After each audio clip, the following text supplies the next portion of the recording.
हाय बच्चों, यदि आप 10th क्लास की परीक्षा कर रहे हो तो आप ये जरूर जानते हैं कि हमारे 20 पहले बहुविकल्पीय प्रश्न आएंगे। किस टाइप के आएंगे मैं बताऊंगा। वीडियो को बिल्कुल भी छोड़ के नहीं जाना है, ध्यान से समझो। 20 जो पहले बहुविकल्पीय प्रश्न आएंगे किस प्रकार के आएंगे, एक एक बहुविकल्पीय प्रश्न मैं कराऊंगा तुम्हें, वीडियो पर बने रहना। पहला प्रश्न इस तरीके से आएगा, किन्हीं दो संख्याओं का एलसीएम 60 तथा एचसीएफ 3 है, एक संख्या 12 है, दूसरी संख्या होगी। क्वेश्चन को ध्यान से पढ़ो बेटा। पहले किन्हीं दो संख्याओं का एलसीएम 60 तथा एचसीएफ 3, एक संख्या 12, दूसरी संख्या क्या होगी। दूसरी संख्या क्या होगी, हमने पढ़ा है कि भाई पहली संख्या गुना दूसरी संख्या बराबर होता है एलसीएम गुना एचसीएफ। और बेटा हमें दिया क्या है, एलसीएम कितना है 60, एचसीएफ कितना है हमारे पास 3। पहली संख्या कितनी है 12 और दूसरी संख्या हमें बतानी है, कोई दिक्कत नहीं। 12 पंजे 60, दूसरी संख्या 5 दिया 15, तो दूसरी संख्या क्या होगी बेटा 15 होगी। एक एक बहुविकल्प नंबर 1 का कराऊंगा तुम्हें, बने रहना बिल्कुल। क्वेश्चन दूसरा देखो।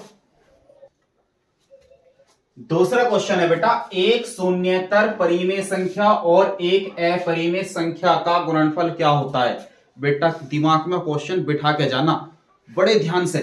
जब भी कोई परिमेय संख्या की गुना अपरिमेय के साथ करी जाती है, ध्यान रखना बेटा, अपरिमेय के साथ की जाती है, तो गुना करने पे बनने वाली संख्या हमेशा अपरिमेय बनती है। कैसी बनती है बेटा, केवल अपरिमेय बनती है। जैसे कोई परिमेय संख्या है 2 और एक √3 है अपरिमेय संख्या, और परिमेय संख्या की अपरिमेय संख्या के साथ गुना हुई, क्या बना 2√3, तो ये भी क्या होगी बेटा अपरिमेय संख्या होगी। क्वेश्चन समझ गए होंगे हमारा कौन सा ऑप्शन सही है, कमेंट में लिख दो जो भी सही है, मैं बता देता हूं, जल्दी लिखो कमेंट में। कौन सी संख्या होगी, सदैव अपरिमेय संख्या। क्योंकि मैंने बताया जब भी हम परिमेय संख्या और अपरिमेय संख्या की गुना करते हैं तो क्या मिलता है बेटा, अपरिमेय संख्या मिलता है। और क्वेश्चन भी क्या था, जब परिमेय संख्या और एक अपरिमेय संख्या की गुना की जाती है तो क्या होगा, तो क्या होगा बेटा सदैव अपरिमेय संख्या होगी। क्वेश्चन क्लियर हो गया। चलते हैं क्वेश्चन नंबर 3 पे। क्वेश्चन है बेटा, रेखा युग्म समीकरण, हमें 2 समीकरण दिए गए हैं बाबू, और हमें बताना है इनके हल केवल एक अद्वितीय हल होगा या अपरिमित रूप से अनेक हल होंगे, कोई हल नहीं 2 हल होंगे। तो कैसे सॉल्व करेंगे प्यारे बच्चों, ध्यान दो। जो पहला समीकरण दिया है x + 2y - 5 = 0 दिया है, दूसरा समीकरण 4x + 8y - 20 = 0 दिया है। हम क्या काम करेंगे, पहले युग्म देखेंगे किस प्रकार के होंगे। तो पहले हम निकालेंगे बेटा a1/b1 का मान। a1 मिलेगा पहली समीकरण में, b1 मिलेगा दूसरी समीकरण में, तो इसके गुना में कितना बेटा 1, तो क्या बना 1, और दूसरी समीकरण में कितना 4, 1/4 आया a1/a2। अब निकालेंगे हम a1/a2 सॉरी, अब निकालेंगे हम b1/b2 का मान, b1/b2। तो b1 कहां मिलेगा पहली समीकरण में 2, b2 कहां मिलेगा दूसरी समीकरण में 8, 2 × 2 2 चौक 8, कितना बना 1/। अब निकालेंगे c1/c2, c1 कितना है हमारे पास 5, और c2 कितना है बच्चे 20, 5 × 5 5 चौक 20। हमने देखा ये तो तीनों क्या हो गए बेटा बराबर हो गए, कि a1/a2 इक्वल आ गया b1/b2 इक्वल आ गया c1/c2 के। और जब ये तीनों इक्वल होते हैं तो रेखाएं कैसी होती हैं, समपाती। कैसी होती हैं, समपाती। और जब रेखाएं समपाती होती हैं तो रेखा समपाती होने पे इसके क्या होते हैं बेटा अपरिमित रूप से अनेक हल हो जाते हैं। और समपाती रेखा कैसी रेखा होती है, कि एक रेखा के ऊपर को दूसरी रेखा होकर गुजर जाती है। आगे बात समझ में। तो ये रेखा कैसी होगी, समपाती रेखा होगी। क्यों होगी, क्योंकि इसमें a1/a2 इक्वल है b1/b2 और इक्वल है c1/c2। तो ये रेखाएं कैसी हैं हमारी, समपाती रेखाएं हैं। अगर ये समपाती रेखाएं हैं तो समपाती रेखाओं का अपरिमित रूप से क्या होगा, अनेक हल होंगे। चलते हैं क्वेश्चन नंबर 4 पे। बच्चों क्वेश्चन नंबर 4 है, और ये क्वेश्चन तो परीक्षा में जरूर पूछा जाएगा, संख्या चेंज हो सकती है बस।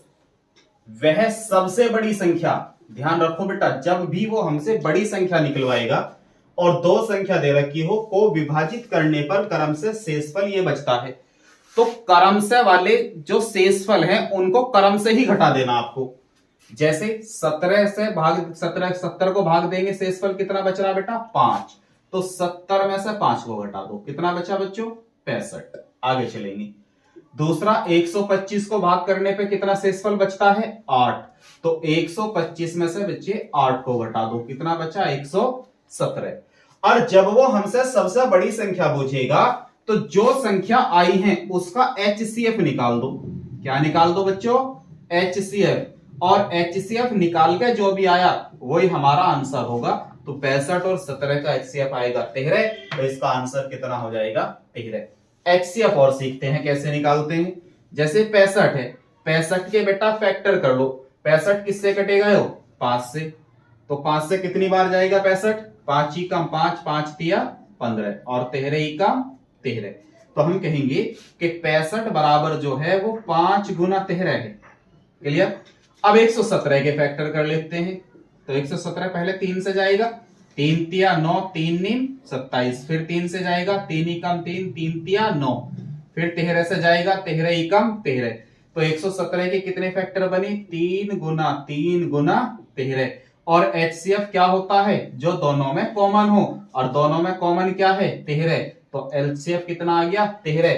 तो इसका अर्थ ये हुआ कि यदि हम इसे 13 से विभाजित करेंगे तो इसके शेषफल कितने बचेंगे 5 और 8 बचेंगे। बात समझ में आ गई बच्चे। चलते हैं क्वेश्चन नंबर 5 पे।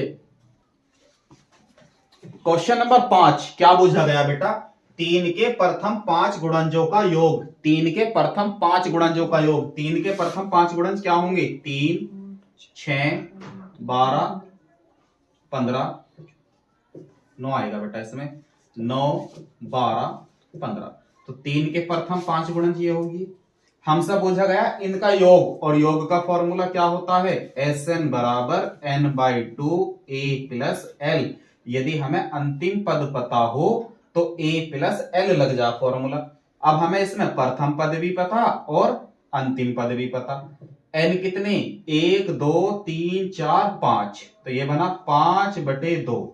प्रथम पद कितना 3, अंतिम पद कितना 15। सॉल्व करा बेटा 5/2 गुना 15 और 3 18, 2 नीम 18, 9 पंजे 45।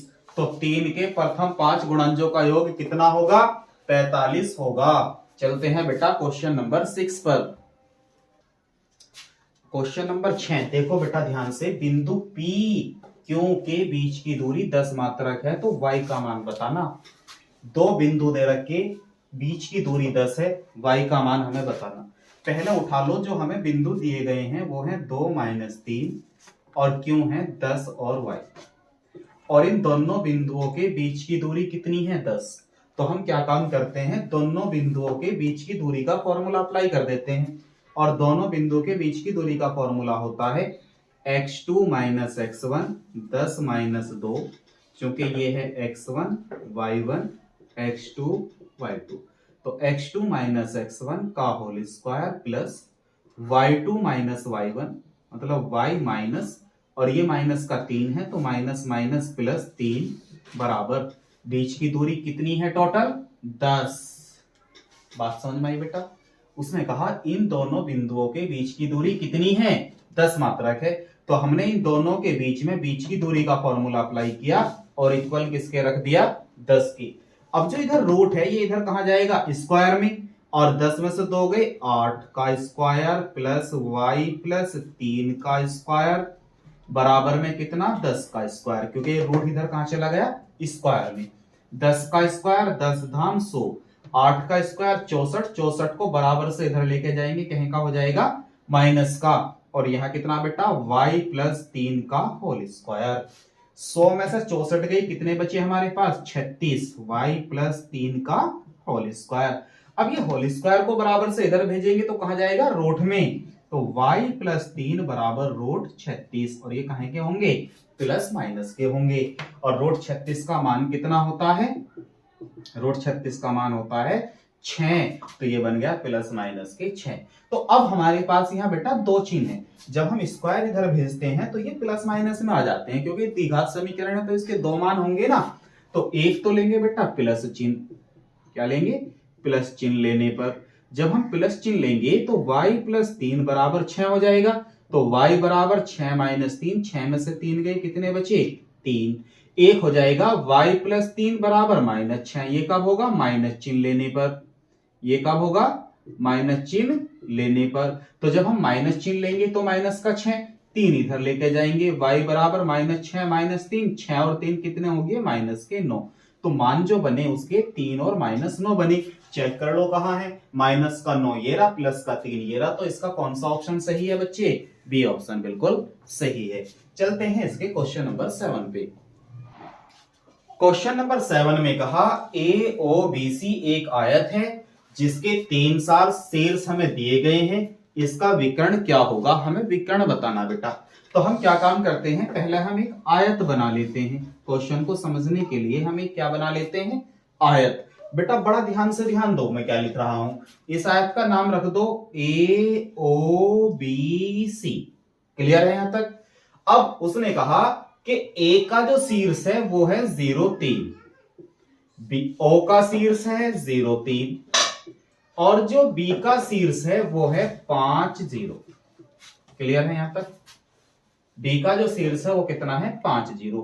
हमें बताना इसका विकर्ण। हम जानते हैं आयत का विकर्ण जो होगा वो ये होगा। क्लियर है। तो इसका मतलब ये हुआ कि यदि हम A से B के बीच की दूरी निकाल दें तो वो उसका क्या बन जाएगा, विकर्ण बन जाएगा। तो A जो है वो है बेटा 0 3 और जो B है वो है 5 0। तो हम क्या काम करते हैं, A B के बीच की दूरी निकाल देते हैं। क्या होता है फॉर्मूला, x2 माइनस x1 का whole square, y2 minus y1 का होल स्क्वायर। x1 y1 ये हो गए और x2 y2 ये हो गए। मान रखेंगे x2 का मान 5 माइनस x1 का मान 0 का स्क्वायर, y2 का मान 0, y1 का मान 3 का स्क्वायर। 5 में से 0 गई, 5 का स्क्वायर, 0 में से 3 गए, 3 का स्क्वायर। कितना बचा, 5 पंजे 25, 3 तिया 9, 25 और 9 कितने हो गए बेटा 34। क्या हमारे इसमें 34 है कहीं रूट, बिल्कुल। तो इसका थर्ड ऑप्शन क्या है बच्चे, बिल्कुल करेक्ट है। चलते हैं क्वेश्चन नंबर 8 पे। बेटा क्वेश्चन नंबर 8 को थोड़ा ध्यान से देखेंगे। यदि समीकरण एक्स स्क्वायर प्लस के एक्स माइनस 5/4 बराबर 0 का एक मूल 1/2 है तो के का मान ज्ञात कीजिए। जब बेटा हमें कोई समीकरण दी गई हो और एक मूल दे रखा हो और वो के का पी का यानी कि पी की फॉर्म में भी हो सकता था, हमसे मान ज्ञात कराए, तो आपको क्या काम करना है, जो मूल दिया है उसे एक्स के स्थान पर रख दो। तो जैसे हमारी समीकरण थी एक्स स्क्वायर प्लस के एक्स माइनस 5/4 बराबर 0, और मूल कितना दिया बेटा हमारे पास में, मूल दिया 1/2। जो मूल दिया है उसे x के स्थान पर रख दो, क्योंकि वो x की ही तो वैल्यू है। जब वो इस समीकरण का मूल है तो वो इसे क्या करेगा, संतुष्ट करेगा। तो हम क्या काम करेंगे, x के स्थान पे 1/2 रख देते हैं। 1/2 का स्क्वायर प्लस k गुना 1/2 माइनस 5/4 बराबर 0। 1 का स्क्वायर 1, 2 का स्क्वायर 4 प्लस k/2 माइनस 5/4 बराबर 0। अब हम क्या काम करते हैं, तो k वाला तो हम यही रख लेते हैं और बिना k को बराबर से इधर भेज देते हैं। 5/4 को इधर भेजेंगे, माइनस का है प्लस हो जाएगा। 1/4 बराबर से इधर भेजेंगे, प्लस का है तो कहीं का हो जाएगा बेटा माइनस का। 5 में से 1 गया, कितना बचा 4/4। यहाँ कितना है k/2, 4 एकम 4, तो k/2 बराबर कितना आया 1।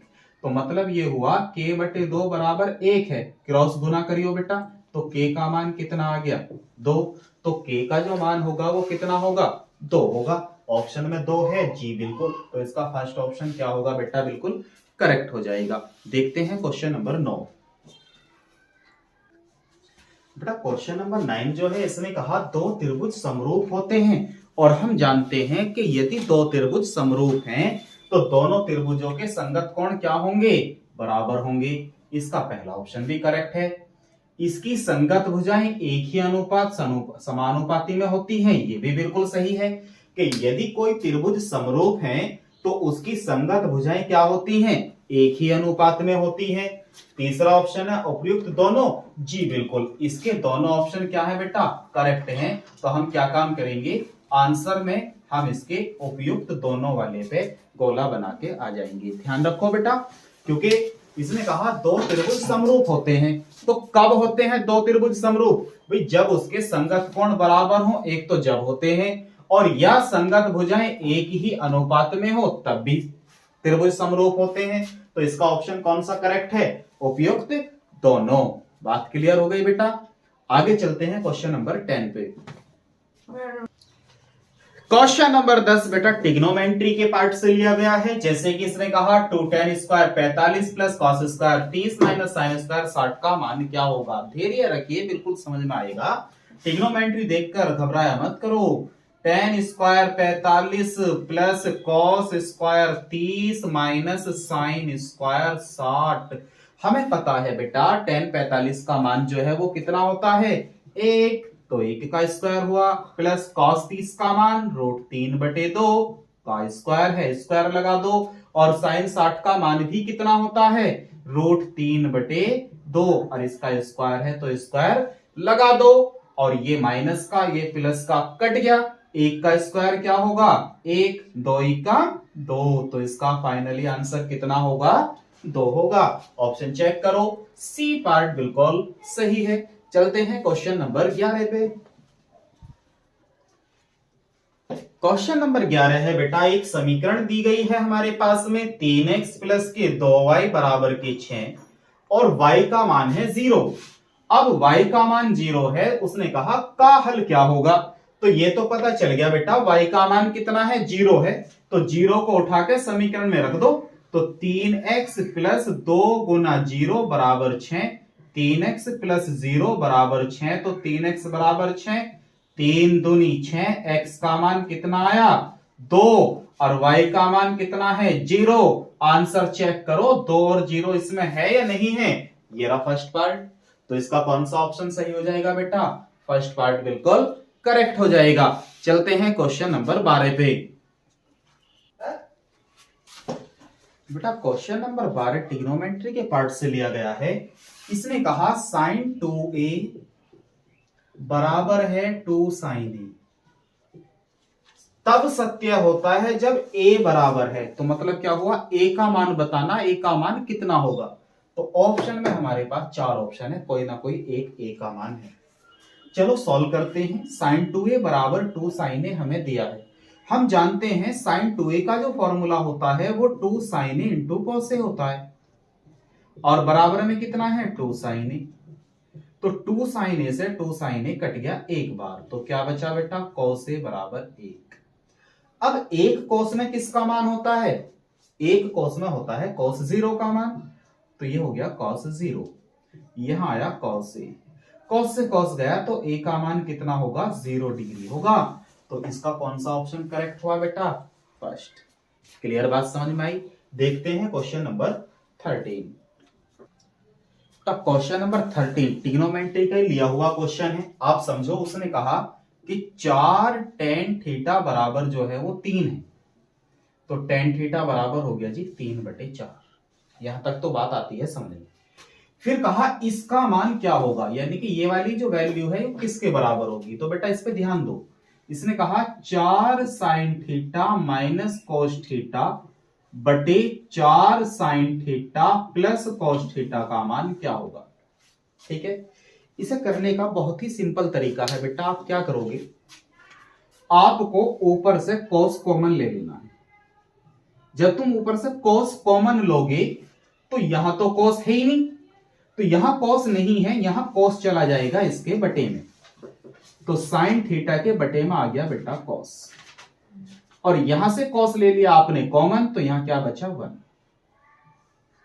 सेम ऐसे ही नीचे से cos कॉमन ले लेंगे, यहां भी सर वही वाली बात हुई, बिल्कुल सही।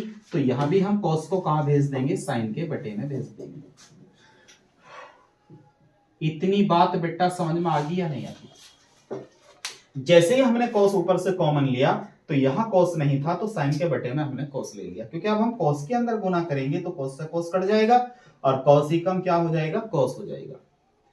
अब कॉस से कॉस तो यहां पर कट गया, साइन बटे कॉस क्या होता है 10, माइनस में कितना 1, साइन बटे कॉस क्या होता है 10 और प्लस में कितना 1। अब जो कि हमारे पास tan थीटा की वैल्यू कितनी है 3/4, तो हम tan थीटा की वैल्यू रख देते हैं 4 गुना 3/4 माइनस 1 बटे 4 गुना 3/4 प्लस 1। आप देखोगे 4 से 4 कट गया, 4 से 4 कट गया, हमारे पास बचा 3 माइनस 1 बटा 3 प्लस 1। तो 3 में से 1 गया, कितना बचा 2, 3 और 1 कितना हुआ 4 और 2 ही कम 2, 2 दूनी 4, तो फाइनली आंसर कितना आया हमारे पास 1/2। बात बेटा क्लियर समझ में आ गई। तो हमारा ऑप्शन कौन सा सही है इसमें, option number 3 is correct answer. चलते हैं क्वेश्चन नंबर 14 की ओर। तो क्वेश्चन नंबर 14 इस प्रकार से है कि sec a plus tan a bracket में 1 माइनस sin a का मान क्या होगा। तो इसी तरीके से हम समझते हैं, यदि sec a प्लस के tan a दिया है और इसके गुना में है 1 माइनस के sin a, तो आपको बताया था मैंने कि यदि हमें साइन कॉस के अलावा कुछ मिलता है तो उसे हम चेंज कर लेंगे साइन कॉस के पदों में।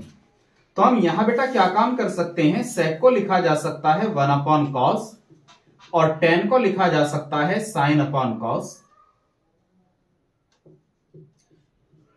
और इधर इंटू में कितना है बेटा हमारे पास 1 माइनस के sin स्क्वायर sin।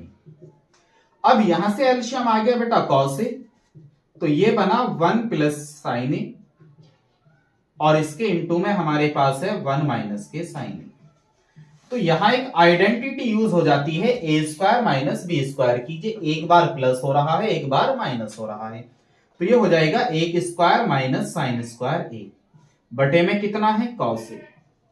1 का स्क्वायर 1 ही होता है और 1 माइनस साइन स्क्वायर ए बराबर क्या होता है cos स्क्वायर ए, तो ये बना बेटा cos स्क्वायर ए बटे में कितना है हमारे पास cos a। 1 cos से cos कट गया, तो हमारे पास फाइनली आंसर में कितना आया cos a। तो इसका ऑप्शन कौन सा सही हो जाएगा बेटा, चौथा ऑप्शन बिल्कुल करेक्ट हो जाएगा। चलते हैं क्वेश्चन नंबर 15 पर। तब क्वेश्चन नंबर 15 बहुत बढ़िया क्वेश्चन है, इंपॉर्टेंट क्वेश्चन है।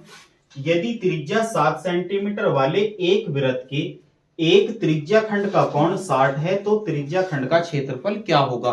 तो हमें पता है कि त्रिज्या खंड का जो क्षेत्रफल होता है उसका फॉर्मूला याद है, का क्षेत्रफल क्या होता है बेटा थीटा बटे 360 पाई आर स्क्वायर होता है। त्रिज्या खंड का जो क्षेत्र होता है वो कितना होता है बेटा थीटा बटे 360 पाई आर स्क्वायर होता है, जबकि उसने थीटा कितना दिया हमें 60, तो ये हुआ 60 बटे 360 इंटू में है पाई इंटू आर, आर का मान कितना बेटा 7, पाई का मान भी रख दो, पाई कितना होता है बेटा 22 बटे 7 होता है। 0 से 0 गई, 6 छंग 36, 1/6 गुना 22 बटे 7 और 7 का स्क्वायर 7 सत्ते 49। 7 से 7 बार गया बेटा, 2 ही कम 2, 2 ही कम 2, 2 तिया 6, तो ऊपर बचा 11 गुना 7 बटे 3, 11 सत्ते 77 बटे 3 वर्ग सेंटीमीटर क्या आ गया बेटा इसका आंसर आ गया। तो इसका जो त्रिज्या खंड का क्षेत्रफल होगा वो कितना होगा 77 बटे 3 वर्ग सेंटीमीटर होगा। क्वेश्चन आपको अच्छे से समझ आ रहे होंगे बेटा, क्वेश्चन समझ आ रहे हैं, आप वीडियो देख भी रहे हैं, लेकिन अभी तक आपने लाइक नहीं किया है तो प्लीज लाइक वाला बटन जरूर दबा दीजिए बेटा। चलते हैं हम क्वेश्चन नंबर 16 की ओर। क्वेश्चन नंबर 16 बेटा ध्यान से देखेंगे, एक सुराई निम्नलिखित का संयोजन है। क्वेश्चन को ध्यान से पढ़ो बेटा, क्या पूछा गया है। उसने कहा जो सुराई होती है वो इनमें से किसका संयोजन है। ठीक है, तो हम जानते हैं जो एक सुराई होती है उसकी फिगर क्या होती है। सुराई की फिगर होती है बेटा इस तरीके से, पहले एक गोला होता है, क्या होता है एक गोले टाइप में, और फिर सुराई के लिए इस तरीके से सुराई बनाई जाती है। ठीक है, ये बेटा सुराई होती है, ये सुराई की फिगर है। तो अब उसने क्वेश्चन क्या कहा था एक सुराई निम्नलिखित का संयोजन है, मतलब इनमें से किसका संयोजन सुराई है। तो एक तो बेटा इसमें देखो आप ध्यान से, गोला होता है, क्या होता है, गोला। और एक होता है बेटा इसमें ध्यान से देखो, बेलन। तो आप खुद ही देख के बताओ किसका संयोजन है, एक गोला और एक बेलन। बिल्कुल करेक्ट आंसर, फर्स्ट ही इसका क्या है बेटा, राइट आंसर है, क्योंकि इसमें अर्धगोला नहीं होता है, अर्धगोले नहीं होते, बेलन और शंकु, शंकु तो इसमें होता ही नहीं है। तो इसका कौन सा ऑप्शन करेक्ट है बेटा, फर्स्ट ऑप्शन इसका बिल्कुल करेक्ट है। चलते हैं 17 क्वेश्चन पर। बेटा क्वेश्चन नंबर 17 में क्या कहा गया है, ध्यान से देखेंगे। 1 से 10 तक की धनात्मक विषम संख्याओं का माध्य हमें बताना है। तो सबसे पहले हमें पता होना चाहिए 1 से 10 तक की विषम धनात्मक संख्या कौन सी होती है। जैसे 1, 3, 5, 7, 9। 1 से 10 तक चाहिए, 1 से 10 तक चाहिए। तो 1, 5, 7, 9 और 10, ये क्या आ गई बेटा, विषम संख्याएं आ गई। लेकिन विषम चाहिए, विषम में 10 तो आता ही नहीं, 10 तो क्या होती है, एक सम संख्या होती है। इनका क्या चाहिए बेटा, माध्य चाहिए। अब आप देख रहे हो मैंने प्लस का चिन्ह क्यों लगाया है, क्योंकि हमें पता है माध्य जो होता है पदों का योग बटे पदों की संख्या होती है। तो हमने बेटा जो पद थे, विषम पद थे, उनका योग तो कर लिया, बटे संख्या, कितनी संख्या है, 1, 2, 3, 4, 5, 5 से भाग देना। बात समझ में आ गई, माध्य कैसे निकालते हैं बेटा, माध्य निकालते हैं पदों का योग बटे पदों की संख्या। और पद कौन से हैं, 1 से 10 तक के विषम, और विषम पद 1, 3, 5, 7, 9 है 1 से 10 तक के। और माध्य क्या होता है, पदों का योग बटे पदों की संख्या। तो इनका योग बटे संख्या जोड़ते हैं, 9 और 1 10, 7 और 3 10, 10 और 10 20 और 5 25 बटे 5, 5 पंजे 25। तो इसका माध्य कितना होगा बेटा, 5 होगा। क्या ऑप्शन में है, बिल्कुल है जी, ए, ये आ गया। बात समझ में आ गई बच्चे। चलते हैं क्वेश्चन नंबर 18 पर। बेटा बोर्ड पर 2 क्वेश्चन लिख दिए गए हैं, दोनों क्वेश्चन बढ़िया हैं। एक क्वेश्चन है 18वां, बिंदु -3, 5 की y अक्ष से दूरी होगी। तो बेटा x अक्ष से या y अक्ष से दूरी जरूर पूछता है परीक्षा में, ध्यान रखो। ये है बेटा हमारे पास कार्तीय तल, और ये होता है इसका x अक्षांश, ये होता है इसका y अक्षांश। उसने कहा y अक्ष से दूरी इस बिंदु की बतानी। तो आप ये बात ध्यान रखो कि जो -3 और 5 होगा तो वो x पे -3 है, 1 2 3, और y पे कितने पॉइंट है, 5 इकाई, 1 2 3 4 5। तो ये पॉइंट कहां जाएगा बेटा, यहां जाएगा -3 5। क्वेश्चन क्या किया गया है, y अक्ष से कितनी दूरी है, y अक्ष कौन सा है इसका, ये वाला। तो बताओ इसकी पॉइंट की यहां से यहां तक की दूरी कितनी है। तो बेटा जो x अक्ष पे दूरी चला है वही तो है, कितनी है, -3।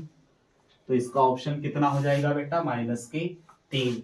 या बस दिमाग में इतनी सी बात रखो कि अगर बिंदु दिए गए हैं, y अक्ष से दूरी बुझे तो x वाला पॉइंट बता दो, और x अक्ष से दूरी बुझे तो y वाला पॉइंट बता दो। सिंपल।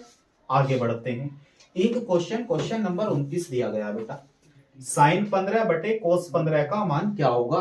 तो एक बात देखो बेटा, sin 15 बटे cos 15, cos 75, हम sin को लिख सकते हैं sin 90 माइनस के 75, क्योंकि 90 में से 75 जाके कितने बचते हैं, 15, और बटे में कितना बेटा, cos 75।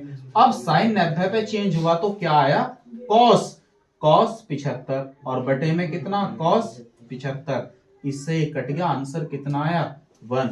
तो इसका करेक्ट आंसर कितना होगा, 1 होगा। एक सिंपल सा और समझो इसका तरीका। यदि इन दोनों एंगल का सम 1 है, यदि इन दोनों एंगल का सम 1 है और ये आपस में 90 पे चेंज हो जाते हैं, जैसे cos 90 पे चेंज होके क्या बनता है, sin, और sin क्या बनता है, cos। अगर इन दोनों का सम 90 है और ये आपस में चेंज होके आपस में बन जाते हैं, तो हमेशा ऐसी डिजिट की वैल्यू 1 होगी।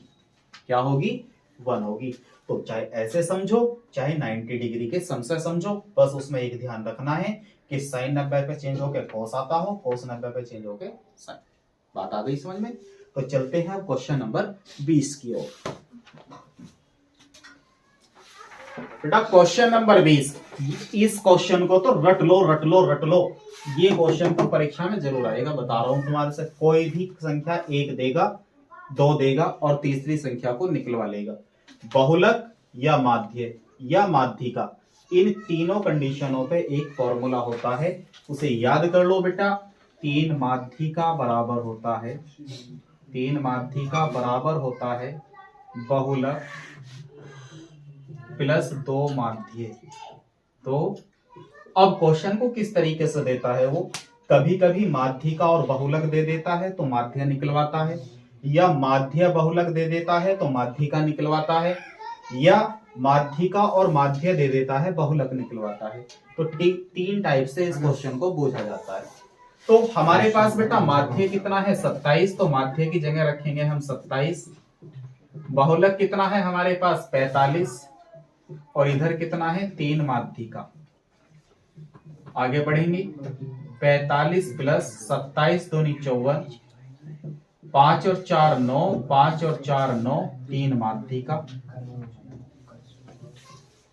3 से कितने टाइम्स गए 33 बार, तो माध्यिका बेटा इसकी कितनी आ गई, माध्यिका आ गई इसकी 33।